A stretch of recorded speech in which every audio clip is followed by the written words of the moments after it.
இதெல்லாம் எங்க ஸ்டார்ட் ஆச்சுன்னா, சட்டமன்ற உறுப்பினர் பேசுகிற போது சமூக நீதித்துறை அமைச்சர் இதை சொல்லிட்டாருன்னு சொல்லிட்டு தாங்கள் என்னெல்லாம் செஞ்சோம், அதை செஞ்சோம், எதை செஞ்சோம்னு பெருசா சொல்லிக்கிட்டே போனார்.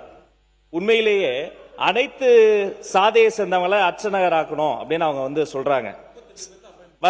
அனைத்து சாதியை சார்ந்தவங்களை அர்ச்சகராக்குனாங்க. சரி, அப்புறம் ஏங்க ஒரு தலித்த கூட பள்ளிக்கல்வித்துறை அமைச்சரா இத்தனை வருஷத்துல நீங்க ஆக்கவே இல்ல? இதுதான் உங்களுடைய சமூக நீதியா? உயர்கல்வித்துறை அமைச்சர் அவர் இருந்தாரு, ஏன் பள்ளிக்கல்வித்துறை அமைச்சரா ஆகல? ஒண்ணு. ரெண்டாவது அதெல்லாம் செஞ்சதா சொன்னாங்கல்ல, அது கடமை. எப்போதுமே நாங்க தான் செஞ்சோம் எங்களை ஏதோ வாங்கக்கூடிய நிலையில அப்படி தாழ்த்தி பார்க்க கூடாது. அது கடமை, ஒவ்வொரு அரசின் கடமை. ஒடுக்கப்பட்ட மக்களுக்கு வேலை செய்வது கடமை. 3, இவ்வளவும் சொன்னீங்களே, அதே கட்சியில இருந்து எத்தனையோ மூத்த உறுப்பினர்கள் இன்னைக்கு இந்த சமூகத்திலிருந்து, ஒடுக்கப்பட்ட சமூகத்திலிருந்து இத்தனை பேர் வந்துட்டாங்க, இவ்வளவு பேர் வந்துட்டாங்க. நாங்க போட்ட பிச்சைன்னு சொன்னதை மறக்க முடியுமா? யாருக்கும் பிச்சை போட வேண்டிய அவசியம் இல்லை. பாபா சாஹேப் அம்பேத்கர் கொடுத்த உரிமையில் நாங்கள் வாழ்ந்து கொண்டிருக்கிறோம். அதனால மதிப்பிற்குரிய உறுப்பினர் பொதுக்கூட்டத்தில் பேசுவதை போல பேசுகிறார்னு இவரை சொல்லாதீங்க, அவரை சொல்லுங்க. கருத்தை எதிர்கொள்ளுங்க. நீங்க கொடுத்து வாங்க வேண்டிய நிலைமையில நாங்க இல்ல. எல்லோருக்கும் எல்லாம். இது அம்பேத்கர் எழுதி வைத்த சட்டம். இதை செய்ய வேண்டியது கடமை.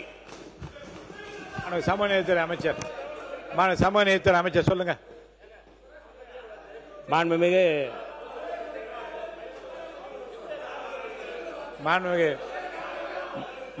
பேரவைத் தலைவர் அவர்களே, கேட்கிறேன். மாண்புமிகு பள்ளிக்கல்வி அமைச்சர், நீங்க பிச்சை என்ற வார்த்தை கேட்கிறேங்க, உட்காருங்க, கேட்கிறேன். மாண்புமிகு இந்த பிச்சை என்ற வார்த்தை எங்க இருந்து எடுத்தீங்க? மாண்புமிகு பேரவைத் தலைவர் அவர்களே, அவர்கள் கட்சியை சார்ந்த RS பாரதி அவர்கள் ஒரு கூட்டத்தில் இப்படி பேசி அதற்காக அவர் வருத்தமும் தெரிவித்திருக்கிறாரு. வரலாறு அன்னைக்கு அப்படிதான் முஸ்தபா பேசும்போதும் கூச்சல் குழப்பத்தை ஏற்படுத்தி அப்படி ஒன்று நடக்கல, நீங்க ஆதாரத்தை கொடுத்தார். தேவைப்பட்டால் சபாநாயகருக்கு நான் ஆதாரத்தை தருவேன். முஸ்தபா சொன்னதும் உண்மை, இந்த ராஜமுகன் சொன்னதும் உண்மை. ஒடுக்கப்பட்ட மக்களுக்கு வெற்றி தலைவர் வாழ்க்கையில தான் ஒரு விடிவுகாலம் வருவதும் உண்மை. தவிர்க்க முடியாத தம்ப்நெயில்ஸ், கலக்கலான கண்டென்ட்ஸ், சினிமாவும் சீரியஸ் பிரச்சனைகளும், பல வருடங்கள் இடைவெளிக்கு பிறகு இந்த படத்துல ஒரு கலகலப்பும் கைகலப்பும், போயிட்டே தான் இருக்காரே தவிர பிரேக்கே இல்லாமல் பிரேக்கிங் நியூஸ் சொல்லும் தந்தி டிவி ஆப். இன்ஸ்டா தலைமுறை வரை இறங்கி அடிக்கும் தந்தி டிவியின் டிஜிட்டல் எக்ஸ்க்ளூசிவ். அது தண்ணிக்குள்ள போகும்போது ஹேங் ஆயிடுச்சு.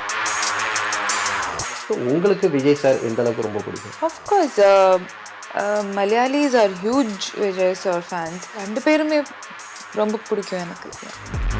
தந்தி டிவி ஆப்பை இலவசமா டவுன்லோட் செய்யுங்க. ஃபாலோ பண்ணுங்க, சப்ஸ்கிரைப் பண்ணுங்க, என்ஜாய் பண்ணுங்க.